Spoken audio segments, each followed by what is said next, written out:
দেখুন, junior doctor আন্দোলনের যে বিষয়টি বা তাদের যে প্রক্রিয়াটা চলছে এই নিয়ে এই মুহূর্তে কোনো মন্তব্য করব না।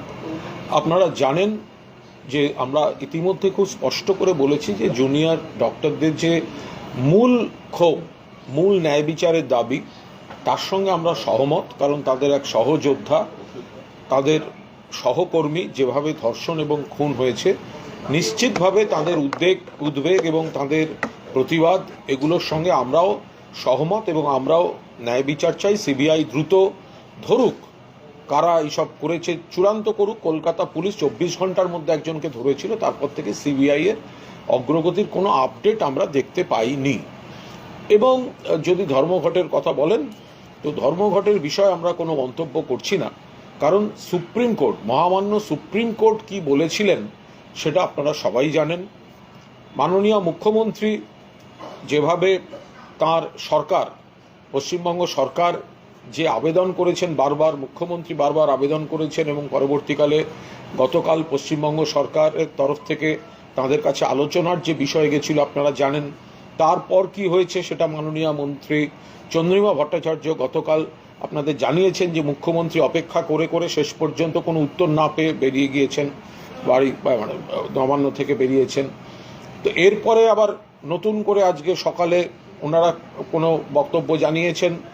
আবার মাননীয় মুখ্য সচিব তিনি রাজ্য সরকারের তরফ থেকে, মানে রাজ্য সরকার সবসময় আলোচনার দরজাটা খোলা রাখছে, কারণ বহু মানুষ, বহু রোগী, গরিব মানুষ চিকিৎসা থেকে বঞ্চিত হচ্ছেন, মৃত্যুর খবর এসেছে এবং বহু অপারেশন আটকে যাচ্ছে, মানে নানা ধরনের একটা আনুষঙ্গিক সমস্যা যেটা সাধারণ মানুষের উপর চাপছে। ফলে তার থেকে এই সমস্যাটা কাটুক সেটা মমতা বন্দ্যোপাধ্যায়ও চান। ফলে এই মুহূর্তে যে প্রক্রিয়াটা চলছে আমরা তার উপর কোনো মন্তব্য করছি না।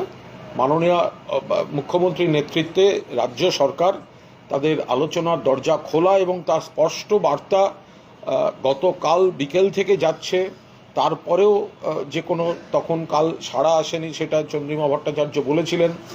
আজ তাদের যে বক্তব্য এবং গতকাল রাজ্য সরকারের চিঠির পরিপ্রেক্ষিতে আজ আবার মুখ্য সচিবের চিঠি, সেগুলো আপনারা দেখতে পাচ্ছেন। ফলে এই মুহূর্তে এই বিষয়টি নিয়ে কোনো মন্তব্য করব না। আমাদের শুধু একটাই অনুরোধ যে সাধারণ মানুষ, গরিব মানুষ চিকিৎসায় খুব সমস্যায় পড়ছেন, হয়রান হচ্ছেন।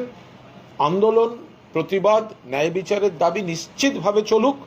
শুধু সাধারণ মানুষের এই যে চিকিৎসার একটা সংকট চলছে, তাদের চিকিৎসার পরিষেবাটা দিয়ে যে কোনো প্রতিবাদ, যে কোনো আন্দোলন চলতে পারে। এ বিষয়ে সুপ্রিম কোর্ট বলেছেন, মাননীয় মুখ্যমন্ত্রী বলেছেন, দেশের প্রধান বিচারপতি বলেছেন। আমরা নতুন করে কিচ্ছু বলছি না। রাজ্য সরকারের যে আলোচনার দরজা খোলা রাখার গতকাল থেকে যে মানসিকতা রাজ্য সরকার একেবারে নির্দিষ্টভাবে দিয়েছেন, দেখিয়েছেন, ফলে আমরা সবাই লক্ষ্য রাখছি গোটা বিষয়টার উপর। দ্বিতীয়ত হচ্ছে যে ডায়মন্ড হারবারের একটা অভিযোগ এসছে, যারা বিচারক তাদের আবাসনে ঢুকে হুমকি দেওয়া হয়েছে এবং এই নিয়ে বিচারকদের বক্তব্য যে তাদের রায় পছন্দ না হওয়ার কারণেই হয়তো এই ঘটনা ঘটানো হয়েছে। একেবারেই বলতে পারবো না। যদি কোথাও কারোর কোনো অভিযোগ থেকে থাকে সেটা দেখতে হবে যে তারা কেন অভিযোগ করেছেন, কোনো ঘটনাটা অ্যাকচুয়ালি কী ছিল, কেন এই ধরনের একটা ধারণা তৈরি হলো। ফলে সেগুলো যতক্ষণ না জানতে পারছি আমরা, ততক্ষণ এই বিষয়ে বলা সম্ভব না। বিচারকের আবাসনে ঢুকে হামলার ঘটনা, তা নিয়ে সিবিআই চেয়ে আবার আদালতে যাচ্ছেন বিরোধী দলনেতা। দেখুন, বিচারকদের আমরা সবসময় শ্রদ্ধা করি। এখন কোন ঘটনা ঘটেছে, সেখানে সত্যিই কোনো আপত্তিকর ঘটনা ঘটেছে না কোনো ঘটনাকে কেউ বা কারা ভুল বুঝেছেন। ফলে এগুলোকে খতিয়ে না দেখে একটা মানে আপাত দৃষ্টিতে নিশ্চিতভাবে বিষয়টি আপত্তিকর, কারণ বিচারকদের তরফ থেকে অভিযোগ আসছে। কিন্তু কেন অভিযোগটা এলো, কেউ যদি অন্যায় কাজ করে থাকে তাহলে সেটা অন্যায়। আবার কোনো পদক্ষেপকে যদি কোনো বিচারক ভুল বুঝে থাকেন তাহলে সেইগুলো একটু দেখে নেওয়া দরকার। ভুল বা অন্যায় হয়ে থাকলে নিশ্চয়ই অন্যায়, কিন্তু অ্যাকচুয়ালি কি ঘটেছে আমরা সবটা খবরাখবর নিচ্ছি। সিবিআই এ যাওয়া বা আদালতের দ্বারস্থ হওয়া, এগুলো কি আবারও আইনি প্রক্রিয়ার বিপাকে ফেলার চেষ্টা? দেখুন, এরা তো কোনো কথায় কথায় কিছু হলেই চলো সিবিআই, চলো কোর্ট, এগুলো তো আমাদের বিরোধীদের কাছ থেকে দেখে অভ্যাস যে তাদের নিজেদের কোনো মুরদ নেই, দৌড় নেই, জনভিত্তি নেই। তারা কথায় কথায় জটিলতা তৈরি করে দেয়া, কেন্দ্রীয় এজেন্সি দেখানো, আইনের জটিলতা তৈরি করা। আবার এমন এমন এই নজিরও আছে যে বিচারপতি আবার সব থেকে বেশি তাদের কাছে অত্যন্ত গ্রহণযোগ্য ছিলেন, পরে দেখা গেল তিনি চাকরি ছেড়ে তাদের দলেরই প্রার্থী হয়ে সাংসদ হয়ে গেলেন। ফলে এদের নিরপেক্ষতা নিয়েও তো একটা প্রশ্ন আছে। আজকে মিঠুন চক্রবর্তী তিনি নাগরিক সমাজের ব্যানারে তিনি এই নির্যাতিতার বিচারের দাবিতে রাস্তায় নামছেন। আমি আশা করব যে মিঠুন চক্রবর্তী নামবেন না, তো এখন যদি তিনি নামেন তার ব্যাপার।